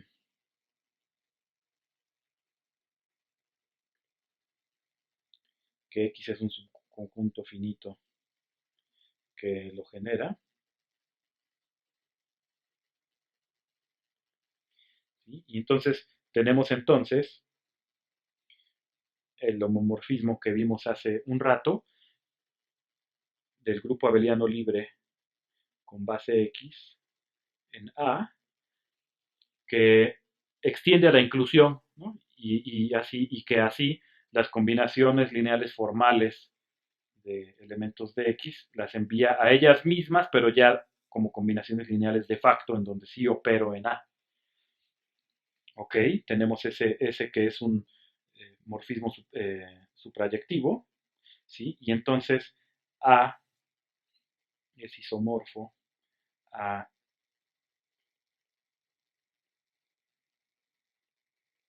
módulo del núcleo. ¿Ok? Ahora, f(a) de x es z a la x, porque x es finito, ¿no? Es un z a la algo, z a la n, y esto sigue siendo módulo, bueno, isomorfo, sigue siendo módulo del núcleo de phi. En realidad es módulo del núcleo de algún phi, ¿no? O sea, de algún otro phi. Tendría yo que componer e ir de aquí componer componer este con un isomorfismo que sale de z módulo de z a la x. Ok. Es decir, esto ya es un abuso de notación. Ok. Ahora, con ese abuso de notación, ya tomando eh, observen que z a la x módulo el núcleo de phi, pues claro que z a la x es un subgrupo de q a la x,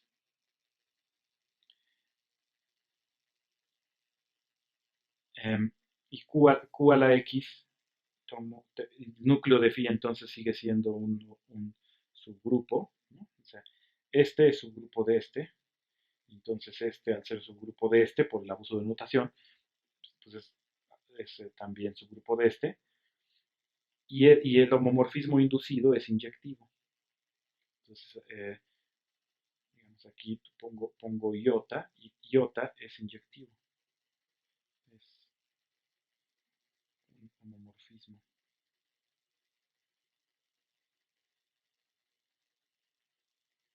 inyectivo.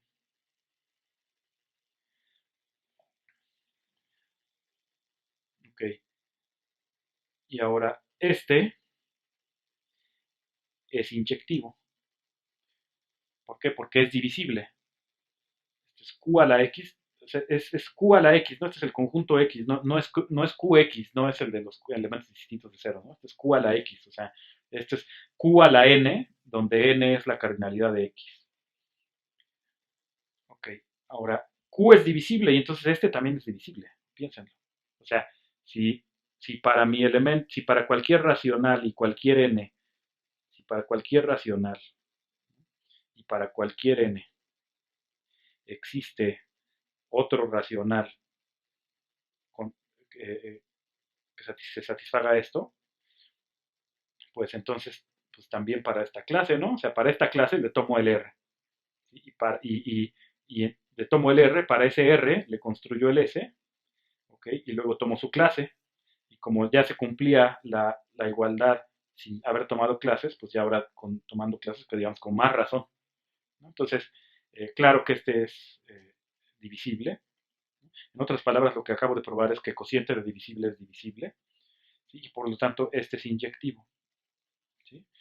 Y así veo que A es un subgrupo de un grupo abeliano inyectivo. Y aquí hay un error, aquí no debí de haber puesto finitamente generado.